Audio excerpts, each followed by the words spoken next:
যিনি অজ্ঞান থেকে মুক্ত, শান্ত প্রশান্ত হয়ে আছে, তার মন বাক্য ও কার্য শান্ত হয়। ধম্মপদ 96।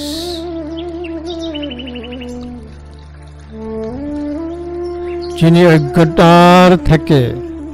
অজ্ঞানতার থেকে মুক্ত, শান্ত প্রশান্ত হয়ে আছে, তার মন বাক্য ও কার্য শান্ত হয়। ধম্মপদ 96। একজন মহৎ অরহত যিনি অজ্ঞান থেকে মুক্ত হন, তিনি পরিবর্তিত পরিস্থিতির প্রভাবেও শান্ত এবং অচল। তার মনে শান্তি পায়, তার কথা শান্তিময়, তার কর্মকাণ্ড শান্তিময়। তার মন শান্ত এবং তার বচন ও কর্ম শান্তিপূর্ণ, স্বাধীনতার জ্ঞানে নিষ্ঠুর। এইভাবে একজন পরম শান্তির পথে অগ্রসর হয়। যিনি সম্যজ্ঞানী ও শান্ত হয়েছে, তাহার মন বাক্য ও কার্য শান্ত হয়।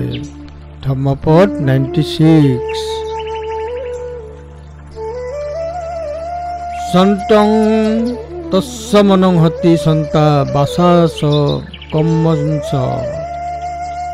সম্মদয়াধি বিমুক্তস্য উপসন্তস্য তাদিন। ধম্মপদ 96।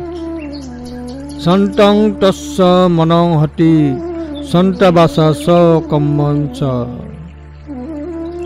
সম্মন্যাবি বিমুক্তস্য উপসন্তস্য তাদিন। ধম্মপদ 96।